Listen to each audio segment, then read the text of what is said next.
Good evening, everybody, and welcome to the Ghost Biker Garage. I am your host, the Ghost Biker, and I hope that you guys have had a wonderful 4th of July week and great holiday weekend. I know we've been really busy over here in the garage and also here in East Tennessee working on some really cool projects and some cool things coming up. Still working on season 4. I think I've got most of the filming done, except for, at least as far as the investigations go. I've got one more investigation left to film and working on some potential live stuff that we're going to be putting out as well. Want to take a few minutes to say hello to a few people who have come on. Hello, Dr. Sumner, Vicki, Sarah Jane. Thank you all so much for tuning in. Peppy Purple Eyes, Joe Shortridge. Wow, we've got full house here tonight. Thank you guys for tuning in and joining us here in the live stream. Just a quick reminder, because we've got a lot of things to talk about. If you've got any questions or comments, I'll be pulling your comments up onto the screen. But if you have any questions, please feel free to put those into the chat room, and we'll pull those up when we come to a break in our topic. So, like I said a few minutes ago, we've been doing a lot of filming and a lot of different things working on season 4. This past weekend, we were up in Huntsville, Tennessee at the Fireman's 4th of July Festival, sitting at the historic Scott County Jail, which, again, if you guys follow the page, you saw my announcement and saw that Dr. Sumner and I have created a business, History Highways and Haunts LLC. And we've got a lot of cool things coming with that, working on building the website. The website is the landing page is there. You can go and subscribe to that page at www.historicscottcojail.com. And so we've got all that information up there. Subscribe. You'll find out about when we're opening for paranormal tours and when we actually open the location. We're going to have a grand unlocking ceremony. And so we're just working on getting the website and the bookings and all that cool stuff set up. And so go subscribe to that page and find out the details of when that opens up, because that's going to be really soon. Other than that, like I said, been working on just some other projects around here. So we're going to go ahead and get to tonight's guest. I've been really, really excited about having my friend Mark Helgen on. He is the writer, producer, and host of Chasing Ghosts on Scooters in Bars. I mean, what better to talk about this early July than ghosts, 2 wheels, and bars? 3 of my favorite things. He is an avid Vespa scooter rider, and he has had numerous personal paranormal experiences and loves to find a haunted pub. He and his team head out on scooters in search of classic pubs, dive bars, and haunted taverns, and he brings those stories back to share on his podcast. So without further ado, I'm going to bring him on, and I hope you guys will help me welcome Mr. Mark. Hey. Hey, Miranda, how are you? I'm doing well. How are you? Good to see you again. Yeah. Thank you so much for coming on with us tonight. Well, thank you for having me. I'm very excited to be here and talk about all the fun stuff we both get after. I love scooters too. I like your format, and this is great. Thank you. I was so excited whenever I met you. I guess it's been a couple years now that we've known each other, and it's always cool to meet someone else that's doing something very unique, and especially doing it on 2 wheels.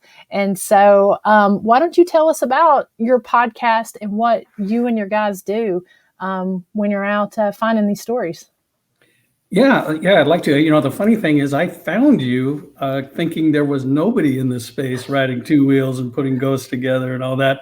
I get to hold on to the bar thing, which is great. But we started out, we're a group of guys, and we all have scooters as well as other motorcycles. But we take our scooters on this kind of adventure trip every year, along with all our normal riding that we do. And our goal is, in no judgment, I hope, but is to go to 40 classic pubs or bars in 4 days.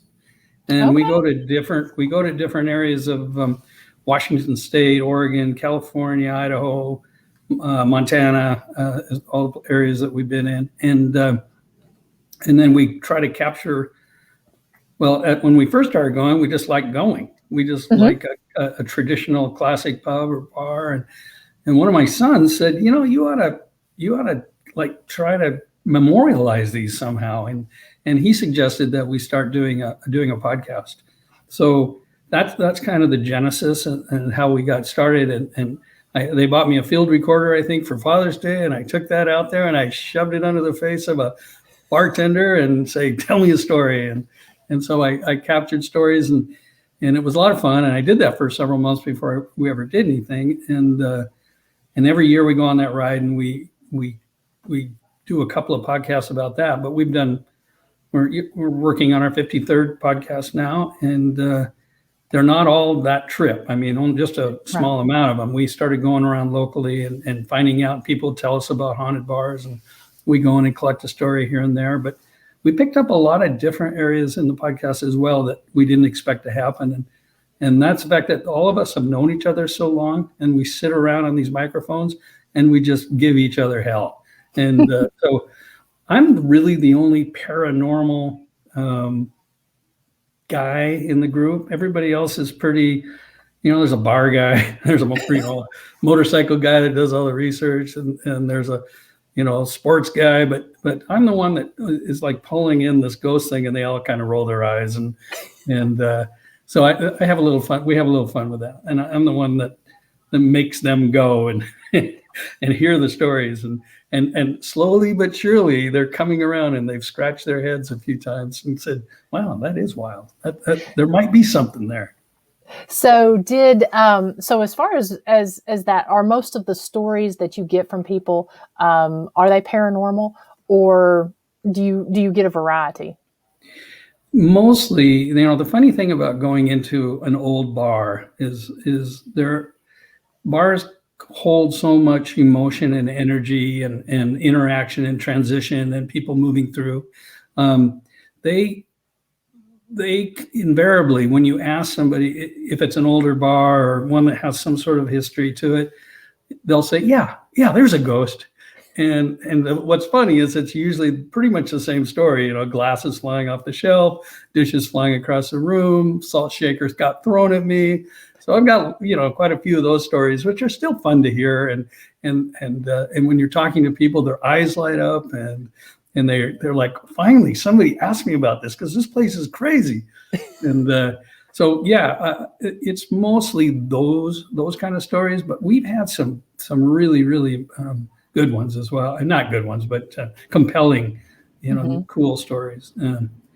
So, I'm a ghost story chaser, not as much as a ghost chaser, though I've done a few, and I've run across them. Well, and for people who watch my show, that's my favorite part, and my passion is actually the storytelling of it. Because I know, here in Tennessee, we're rich with storytelling, and so that's what I really like about what you do. It's not necessarily about the hunt or the investigation, but more so about sharing the history and sharing the stories that these folks experience. We have a question here from Christy Sumner. She says, how many are in your group? So depending on everybody's mood, typically between 5 and 6, sometimes 7, as many as 9. But our core group in the podcast, there's 3 of us that consistently do it, and another 2 that are in half the time. So 5 people talking in the podcast, between 5 and 7 when we go out riding, as many as 9. Oh, nice. We've got quite a few questions here. Peppy Purple Eyes says, any plans on coming this way? Because you had mentioned West Coast. Where are you headquartered out of? We're the Seattle-Tacoma area of Washington State. Okay. And she says, any plans of coming this way? Where is she? She is located here in Tennessee. So some of my biggest haunts that happened to me happened in Tennessee. And when I was out of college, I went to work at the 1982 World's Fair. Oh, nice. Yeah, and I worked, I was I want to say a sales manager, but I was a team leader of a group of people that sold the guidebook at the World's Fair. So they would stand at the different gates, or red gate, orange gate, north gate. So, there were 4 or 5 different gates that when you walked into the World's Fair next to the University of Tennessee in the Falls. Mm-hmm. And we sold that book, and I was living in that town, which I loved, for about 8 or 9 months, and ended up living in a very haunted house that was out on Kingston Pike. Okay. And in fact, some of the most chilling stories I've ever told my children around the campfire have come from living in that house. And so, wow, to answer her question, we would love to, and we've all talked as a group about shipping our bikes down there, because I know that area and I love the rolling hills and the beauty of Tennessee in general. I've been through the locks through Chattanooga. I go back there on business still once in a while, but not as much as we used to after COVID. But to answer the question, yes, absolutely. Well, come out this way. We'll organize a bike scooter ride, and and I can we'll get some bars together. I can tell you a few of those, and we'll get a little ride going. And that leads to the next question. Robert Suncat says, "Do you guys organize ride-alongs?" We have had some people jump in that we were familiar with and ride with us, not on our big multi-day trip, because there's just too much exposure. We probably misbehave a little bit, but yeah, we've had people jump in with us and ride with us a few times, though sometimes we're a little vague about where we are and what we're doing. Once again, because we're trying to get to 40 bars in 4 days on the big ride, but in our area, people know us. There's some groups that catch up with us and follow us a little bit, or we follow them. And there's a huge group in Tacoma called the Firkin Scooter Club.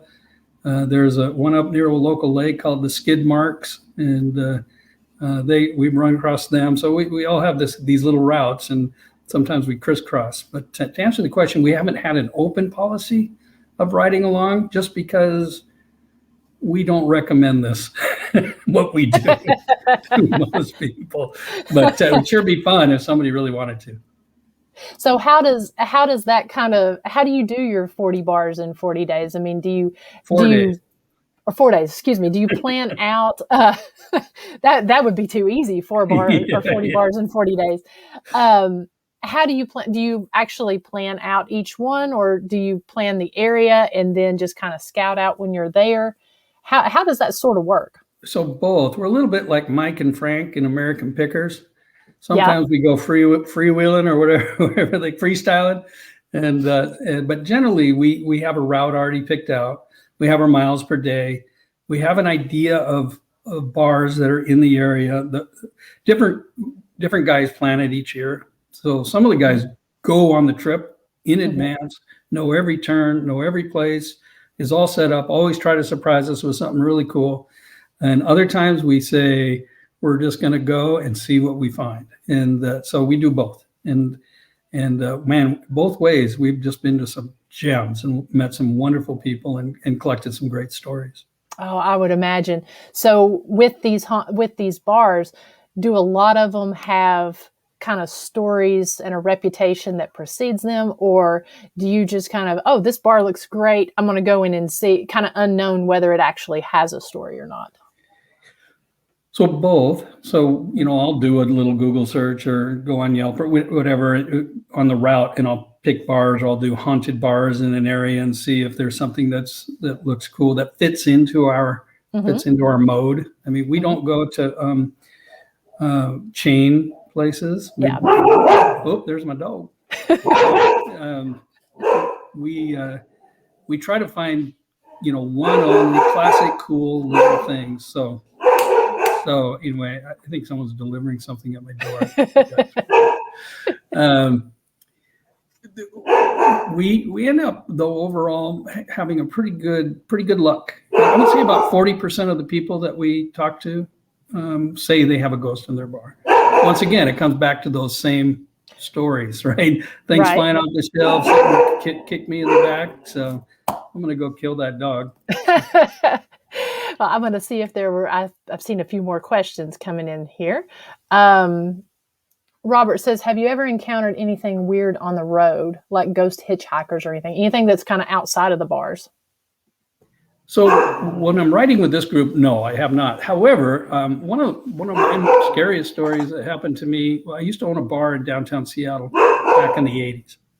And I'm going to run and shut my door, but maybe I shouldn't. And I would close it up late at night. And if you know Seattle at all, most of your friends are down there in Tennessee, or some people, I know one has Amy, but there's this bridge called the Aurora Bridge. It's also called the Suicide Bridge in Washington, because people would jump off and it jumps down into near where the Ballard Locks are, but it's a little bit east of that, and it looks at Lake Union, which is right down in downtown Seattle. And lots of people over the years have jumped off it. Now they've built these big walls that are along it.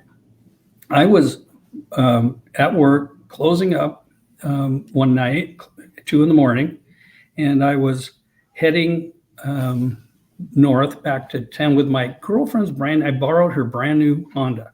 And so I'm driving from downtown, going through downtown on this 4-lane road that goes over the bridge, not a freeway, but a highway. And it's late and there's nobody on the road. And I'm cruising pretty good, probably 50 miles an hour. And I'm coming across that bridge, and standing right in front of me, and I don't know where it could have come from, within 20 feet was this dog. And he just looked at me, and I hit the dog. Bam. Oh, wow. And her car had this air dam underneath it. And I thought, oh no, I've broken her new car. And she let me use it, and I broke her car. And I was worried about the dog. I'm a dog guy. Yeah. Right? Obviously, he was barking a few minutes ago. And so it was just one of those things. And so I stopped on this bridge, this old bridge that's 300 feet above the water, at the time. It was back in the 80s.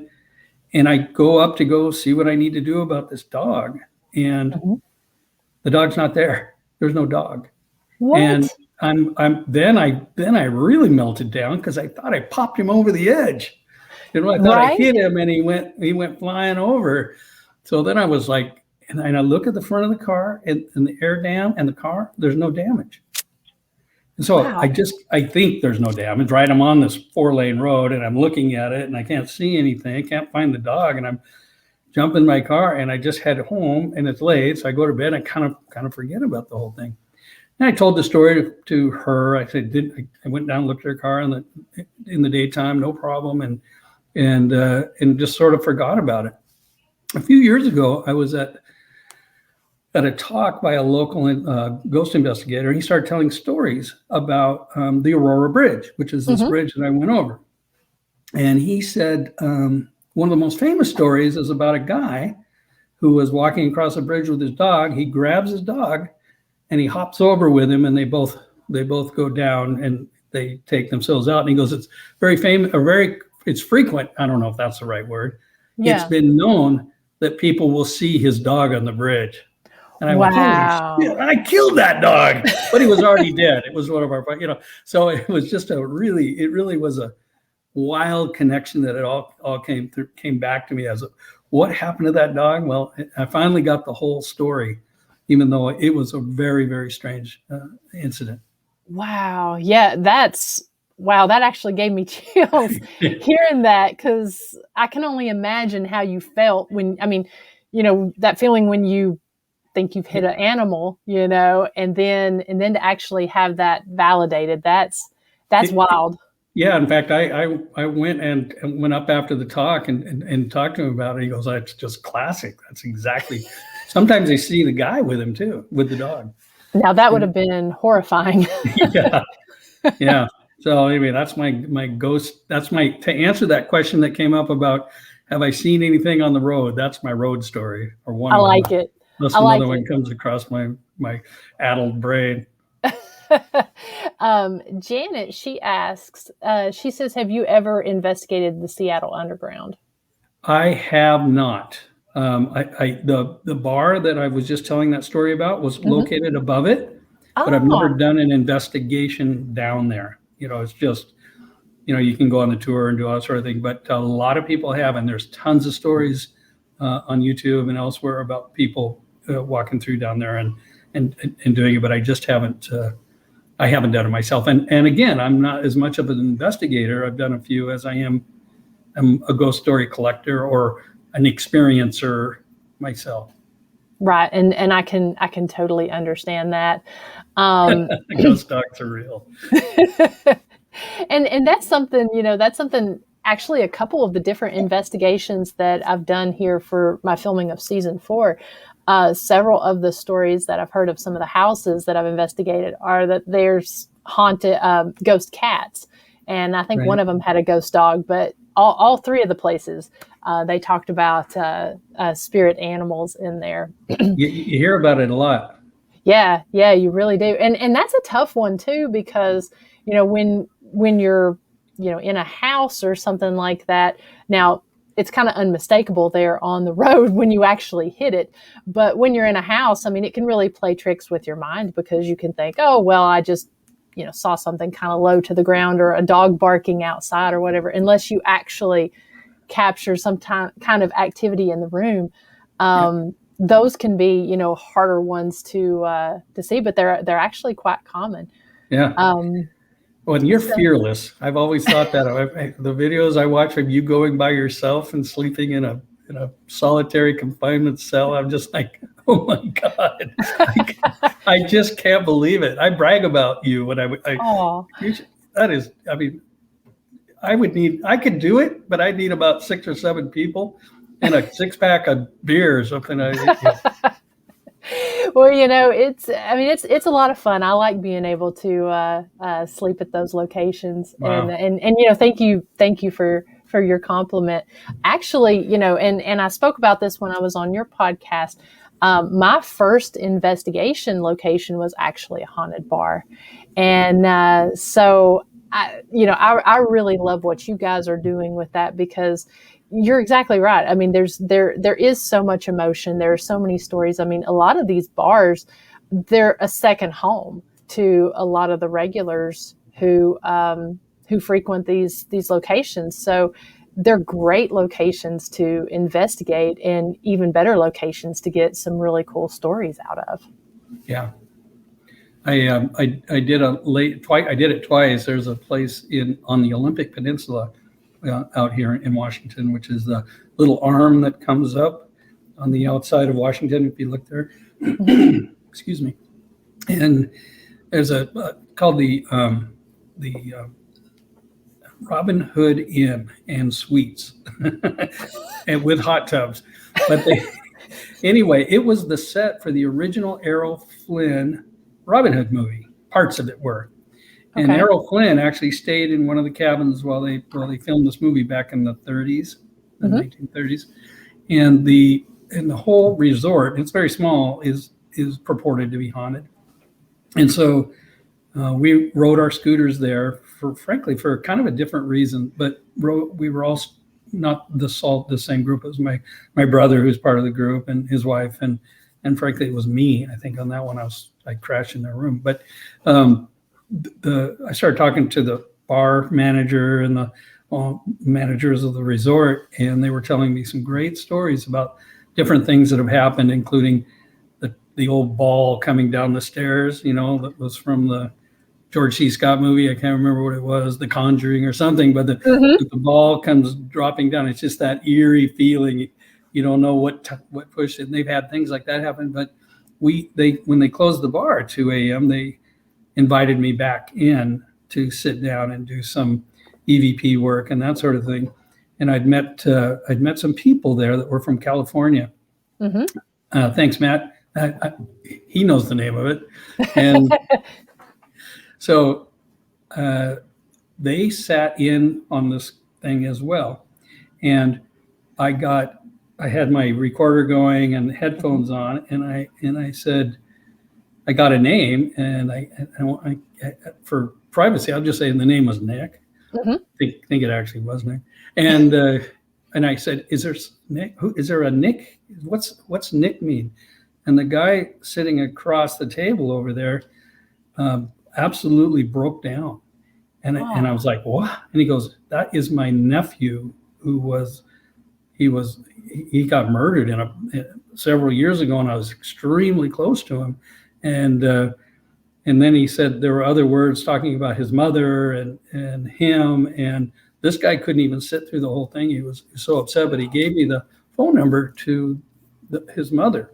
And so I sent her the tapes of the EVPs, and she picked out a whole bunch of more things that were in there that he said she was able to clean up. So somehow through this place with this person I met that was just staying at the resort himself, we were able to connect him with his nephew and then get the information back to his mom, which was very comforting for her. Absolutely. It was really quite an experience. So yeah, that's very cool.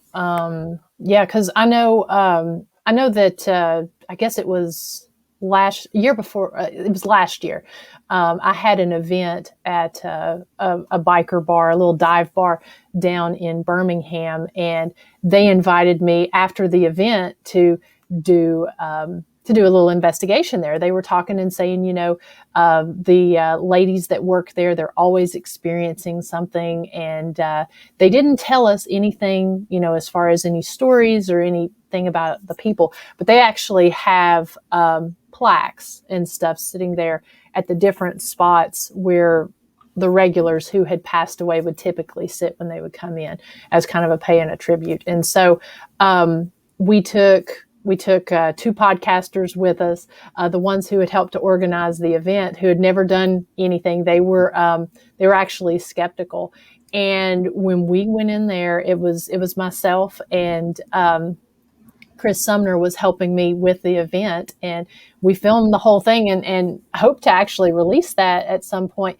But it was really cool because once we started asking certain questions, the podcasters, they knew who the regulars were and everything. And so once we started asking those questions and playing specific music, we started actually getting responses that you could actually take and correlate with the actual people who they believed were haunting the bar. So that was really wild to be able to do that. And like I said, it's totally different in investigating and hearing those stories just because of the nature of the location that you're at. We've that first investigation I did, I had a drink with a lady who had passed away. She was a regular. And so just really cool. And we were able to get responses. I didn't know what her drink was. And I started calling out drinks. And sure enough, we had a flashlight and we had a recorder. And we started getting validating responses. And we turned it over to the bartender the next day. And he was like, yeah, that's the drink she always drank. So was it a Tito's and soda? I've been drinking a lot of those lately. I think hers was whiskey and ginger ale, I believe. Oh, sounds delightful. Yeah. Little mix of a mix of a girly drink, but also, something a little stronger. So, what's probably one of the most wildest stories that you've heard in your travels? So I'll tell you, I even remember the bar was called the Mule, and the bartender's name was Miley, and she said, "I have a story for you, and it happened at my house. Is that okay? It didn't happen here at the bar." And I said, "Well, of course." I was just excited that she had something to tell. And she's an artist, so she bartends. She's also an artist, and she had made arrangements to rent the basement of one of her good friends' home, and her friend had just bought the house from her grandparents. And she was a Native American living in this whole area. There's a lot of reservation land and reserve land for that as well. And so she was both of them. There was still stuff left there from the grandparents, and they were walking through. And she goes, "This is the area down here," and she was going to also put a bed down there so she could sleep and that sort of thing. So she was spending her first night there, and she goes, and I was so excited. It was a really cool space and getting my stuff set up. And I went to bed, and in the middle of the night, all I heard was typing, typewriter, like an old-fashioned typewriter, click, click, click, click, click, click, click. And I got up and I walked around. I couldn't figure it out, and it just kept going. And she goes, finally, I just forced myself to go to sleep, and woke up the next day and told my friend and said, this is what happened last night. I had the sound of a typewriter going on, and could you explain it? Were you typing? Were you up there dancing, tap dancing? What was going on? And her friend said, well, I don't know, but there is an old typewriter under the stairs in boxes. And so they went down there, they opened it up, and they pulled out this old style typewriter, Royal something maybe. And they also found this treasure trove of Native American translated stories. And it turns out that her grandfather was a translator, and he had been documenting all these old traditions and things going on in the Native American areas down there, and they were priceless. And they found all these things, and they were taken to a museum, and including the typewriter. And had he not gotten caused her to be attentive to this or hear about it, they may have just, she says, she very well could have just trashed everything and thrown it out. So he was down there typing on that typewriter to get her attention, to say, you need to save this stuff and get it to my granddaughter. So it was just a wonderful story, I thought. That's very cool. Yeah. And then just the fact that they did preserve those and put those in the museum, even better. Wow, that's wild. Yeah, it was a great story.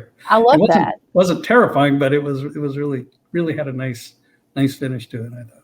Well, and that's always, we do actually find that sometimes with these investigations and stories. If you've got someone that will actually look into it further, you can find that there's a deeper meaning than just, somebody walking around slamming things and trying to get attention. There are times that there's a deeper meaning and a deeper reason that these things are happening. Yes, I agree. I love that. Yeah. So that's Miley at the Mule. Nice. So as far as, do you have any other travels coming up here soon? Any cool ones you can share? We are getting ready for our trip in about 3 weeks for our, we call it a pub scoot. And we are heading down into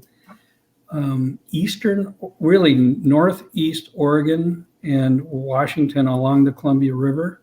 So we're going to be heading down from the Seattle-Tacoma area on the east side of I-5, which goes north to south from Washington to through California, and it's in between the mountain range, the Cascade Mountains, and the freeway.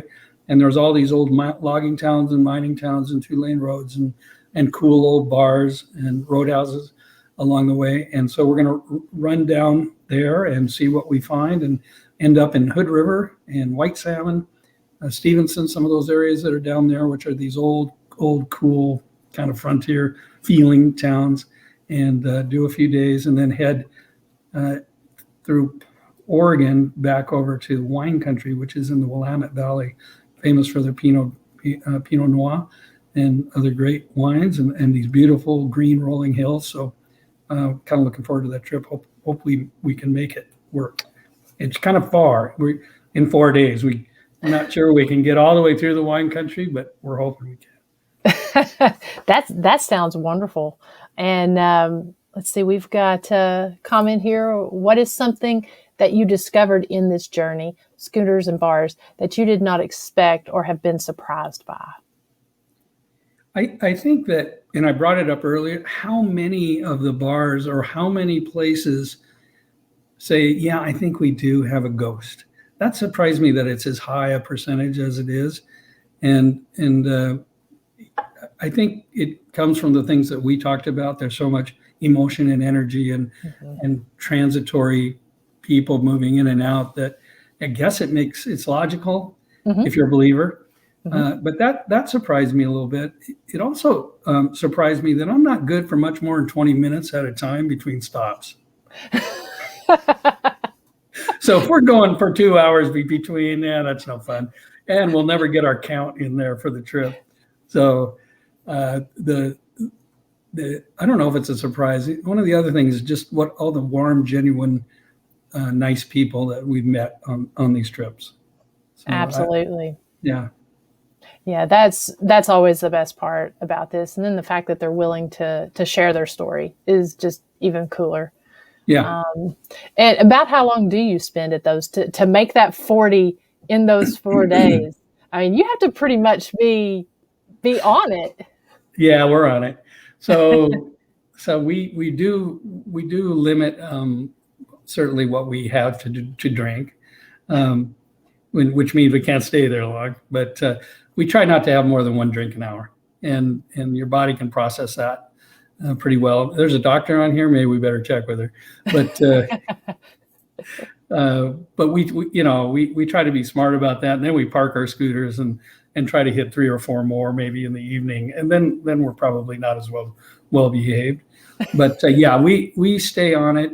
If we can get 7 or 8 or 9 bars during the day, and then pick up some at night, and then there's some days where we only end up with a couple, and we've got to do some real concentrated effort. So, Right. Go to some downtown core and hit 4 or 5 all at once. There you go. Those that you can walk distance in between. Yeah. In fact, one of the towns that I hope we're going to be able to get back to is a town called Pendleton, Oregon. They're famous for their Pendleton whiskey. I don't know if you've ever heard of that. Mm-hmm. I have. And we ended up at a place in town. I can't quite remember the name of it. It's an Italian name. It's a steakhouse, and I'll come up with it maybe before we finish. But they were ultra haunted. In fact, as they were seating us, I asked the server, and I said, "What's going on in that corner right there?" And she just said, "I need to get the owner." That was her answer. And the owner came up and said, "Yeah, that corner is where we have all the activity, everything that's happening, comes out through there." And I don't know what I saw, either in my mind's eye or otherwise, but boy, it was just a dark feeling, something going on. Wow. And did you have more activity during that time? No, we did, but the owner, a very, very nice woman, joined us and sat down and told us some of the stories about. She remodeled the bar, she bought it and remodeled the restaurant herself.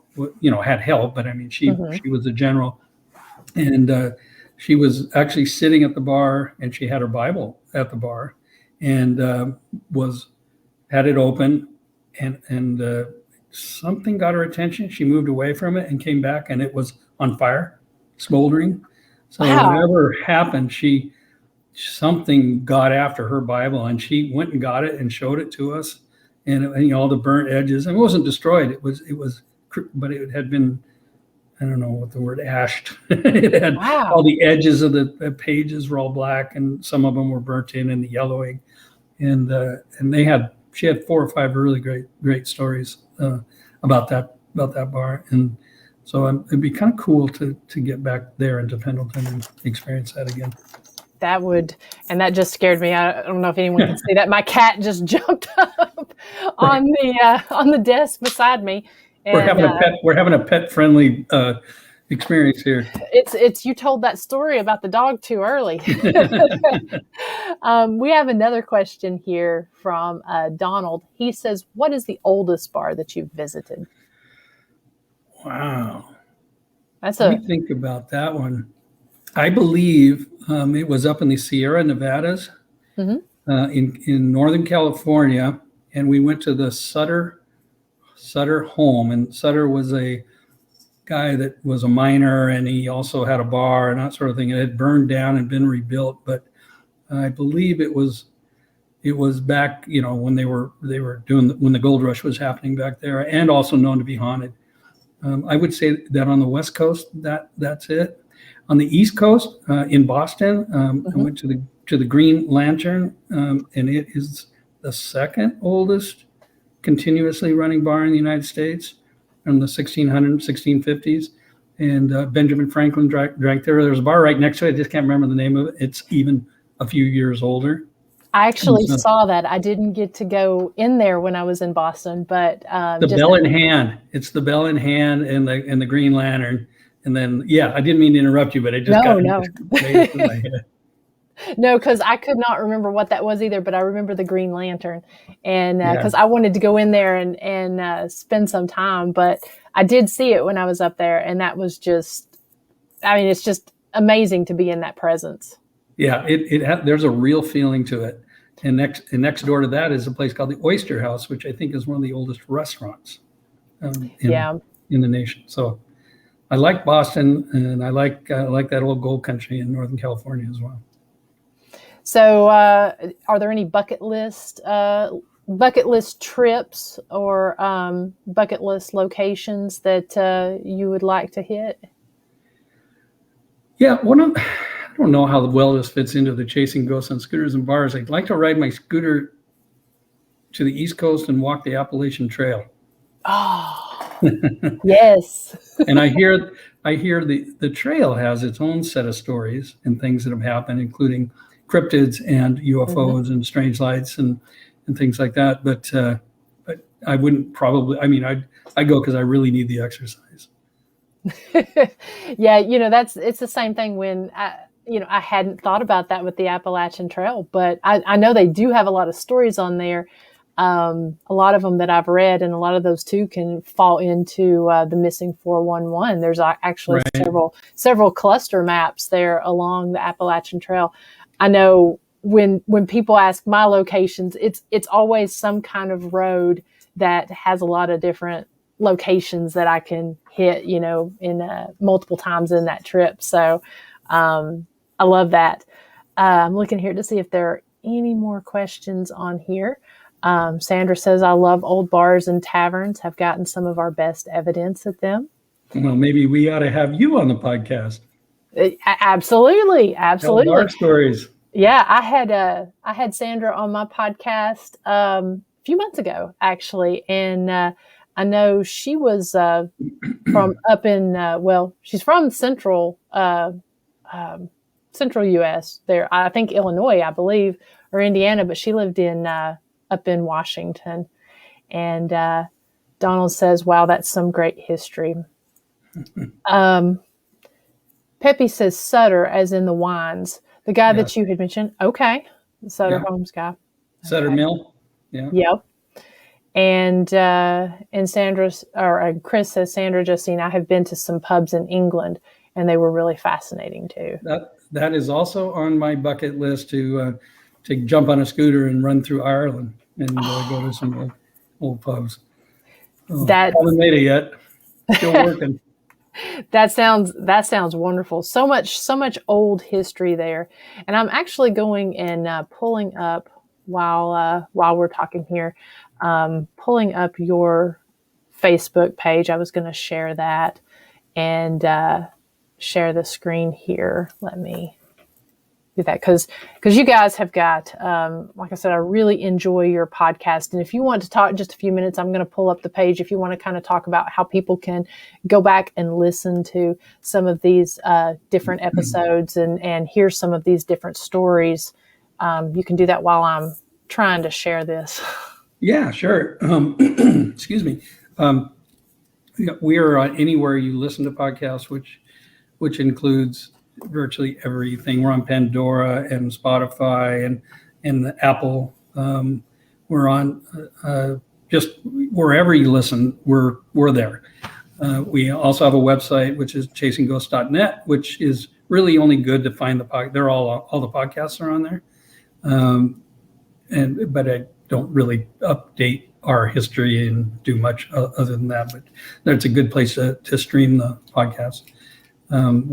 We have a fairly active Facebook page, and Instagram for us has been growing by leaps and bounds as well on there. And I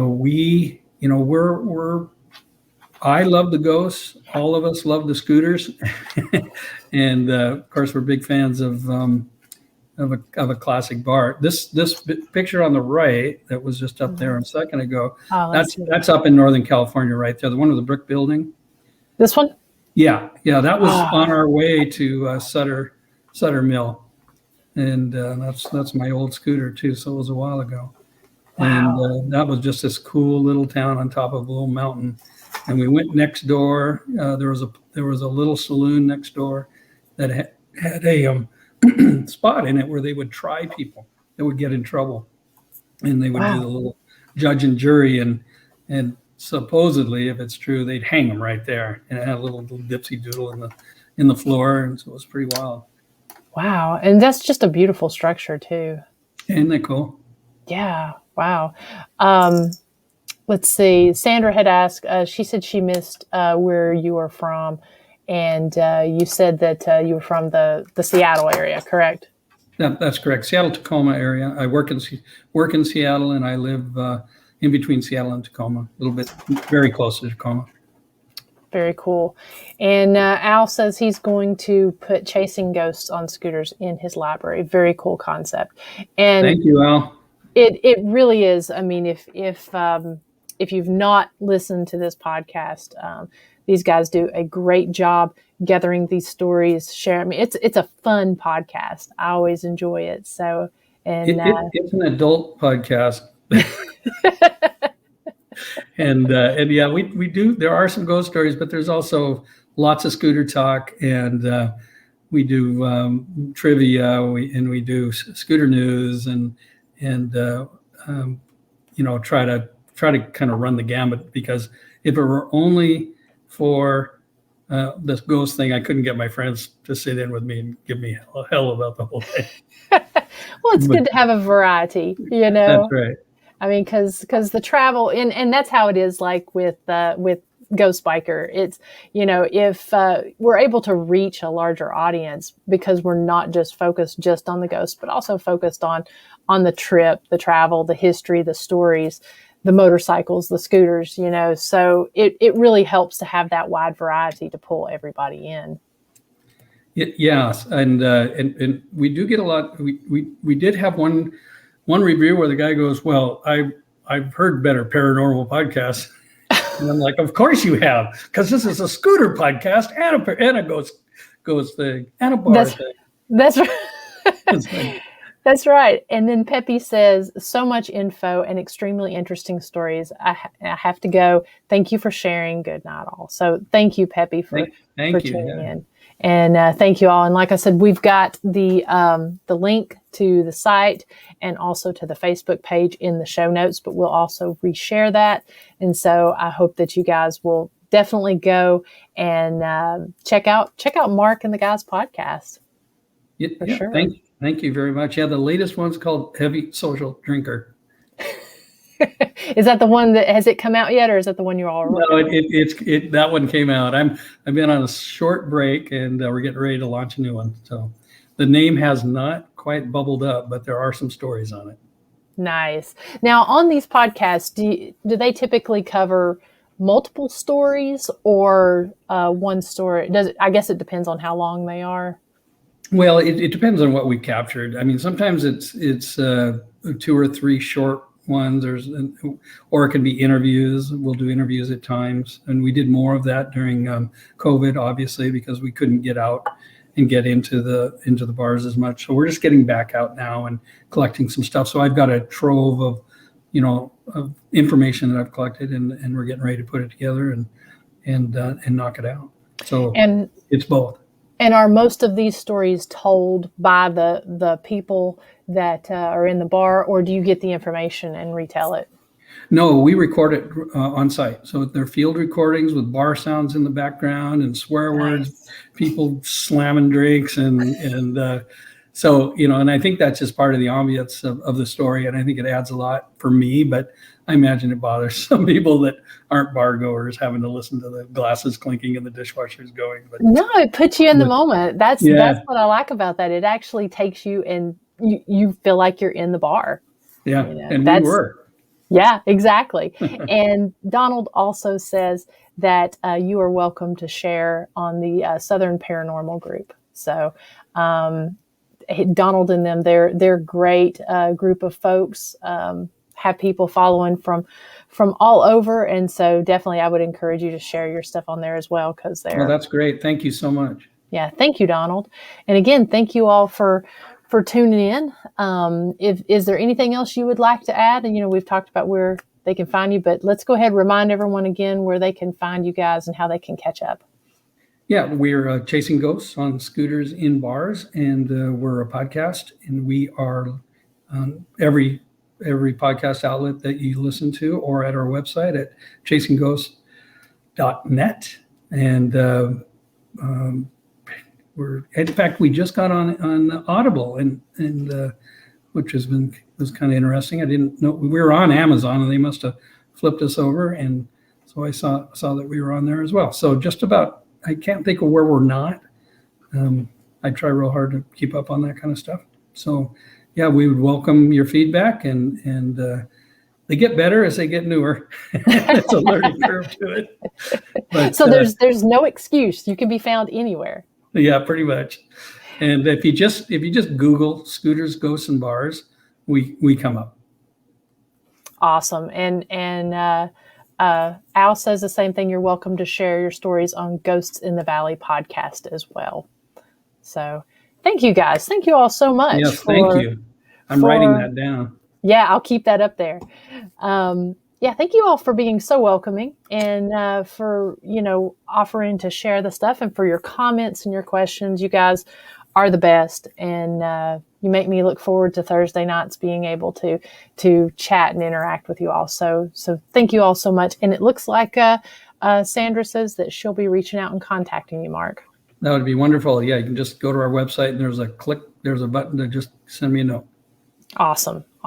So if anyone has a suggestion on different haunted bars or whatever, or different locations, is that the best way to reach out to you guys, is through the website? Yeah, or any direct. All our messaging is open on social media, on Instagram, Twitter, and Facebook. So we're at Awesome. Chasing Ghosts Pod on Facebook, and Chasing Ghosts on Scooters and Bars, and on IG and Twitter. Though the Twitter thing is I'm still working, trying to figure that one out to be more effective, because it's more of a feed from Instagram. But I do look at the direct messages from everywhere, including. Okay. Wonderful. Well, we'll definitely make sure we've got all that information in the show notes there. And like I said, this will air, or it will re-air tonight on YouTube, and then also this coming Saturday on www.mymix1041.com. And so again, we're going to go ahead and wrap up here in just a few minutes. A few little things coming up that I'll mention, but thank you everyone in the chat room. Thank you, Mark. And we will not be having a show next Thursday night. If everything continues to go as planned, I'm going to be in Ann Arbor, Michigan next. And I've got a cat crawling on the treadmill here right beside me. But I guess I should have closed my door before we came on. But I'm going to be in Ann Arbor, Michigan next weekend for the first annual Michigan Bigfoot Conference. And there's information about that, and I'll be sharing some more information on that soon. So I'm actually going to be traveling.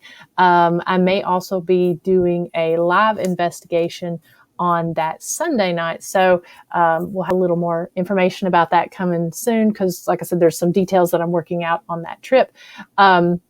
This coming weekend, I'm going to be at the Oneida, Tennessee Music on Main Veterans Appreciation and History in the Streets event, where we're going to be out there really highlighting the history of Scott County and Oneida, Tennessee. I'll have flyers for the jail there as well, and Ghost Biker merchandise. But if you're in that area and you have old historic pictures from Scott County, or old family pictures, the Scott County, Tennessee, History of Scott County, Tennessee Facebook page is going to be there. They're going to be scanning pictures in and putting those on their site, and you can bring those in. Anyways, we've got a lot of information about that on the page. It is a free event from 6 to 9 on Saturday night. And then, like I said, the Bigfoot event, that will be this coming weekend.